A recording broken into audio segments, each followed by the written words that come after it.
La loi américaine n'autorise pas le président des États-Unis d'engager une action militaire contre un pays étranger sans l'autorisation du Parlement. Donald Trump est un dictateur. On voit très bien comment il se comporte envers ses opposants aux États-Unis.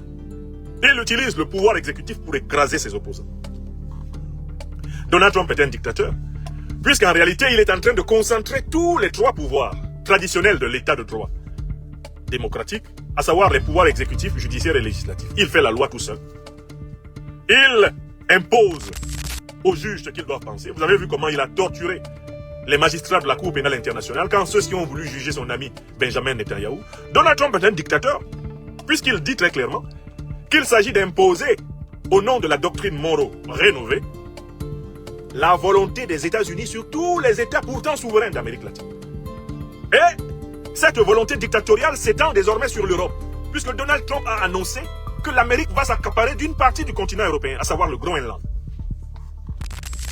Donc, mes chers amis, est-ce que vous vous rendez compte de l'incongruité qu'il y a eu d'essayer de nous faire croire depuis plusieurs décennies que c'est Chavez, que c'est Maduro qui sont des dictateurs, alors que sont les dirigeants américains, qui sont les pires dictateurs de la Terre.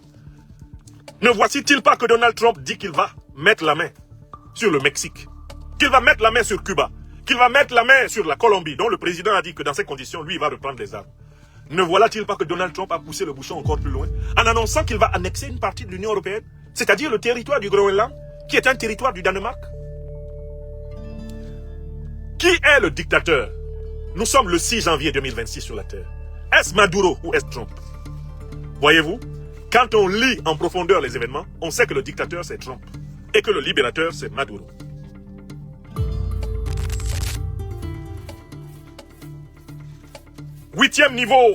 Septième niveau de comparaison. Maduro respecte les valeurs morales fondamentales de vérité, de justice et de solidarité. Il obéit à l'éthique méritocratique. Maduro rend compte devant les Vénézuéliens de ce qu'il fait. Maduro vit dans son peuple.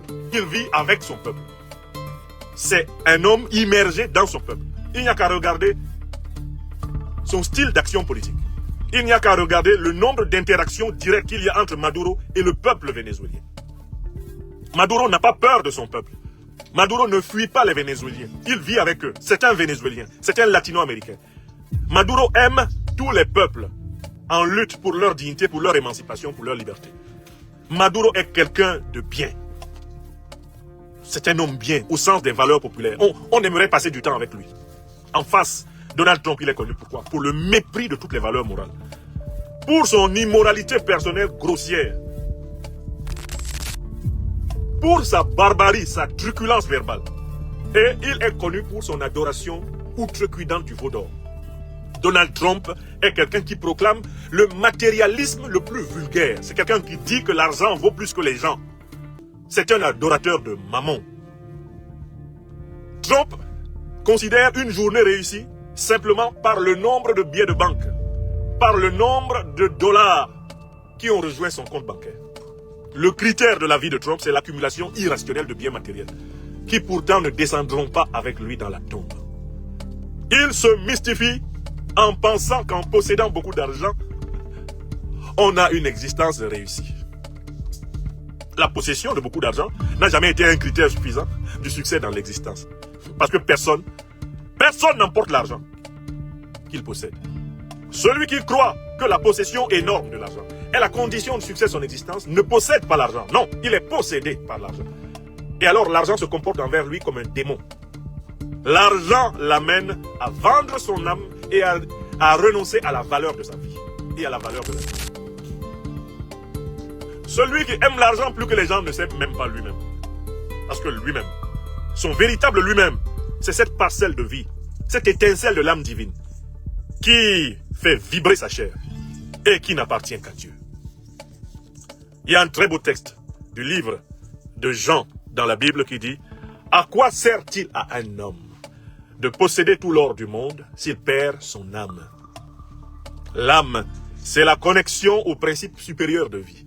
C'est la connexion à la vie divine absolue qui nous est accordée et qui nous permet d'exister un temps sous la forme humaine actuelle.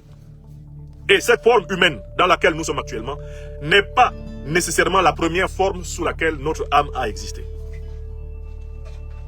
Nous sommes dans un processus continuelle de création et de transformation de la vie, en vue de l'accès à la vie surnaturelle divine consciente, sous la forme angélique. Nous sommes passés, depuis des millions d'années sans doute, par plusieurs formes, avant d'exister et de nous incarner à travers les gamètes de nos parents dans la forme actuelle. Je renvoie toujours les uns et les autres à cette perception spirituelle de la vie, qui permet de relativiser nos malheurs et nos bonheurs présents. Et de nous rendre compte que nous sommes dans une course d'une profondeur, d'une immensité, d'une infinité. Une course d'une densité inimaginable. Et c'est la conscience de l'appartenance à cette course qui fait l'âme essentielle, l'âme enracinée.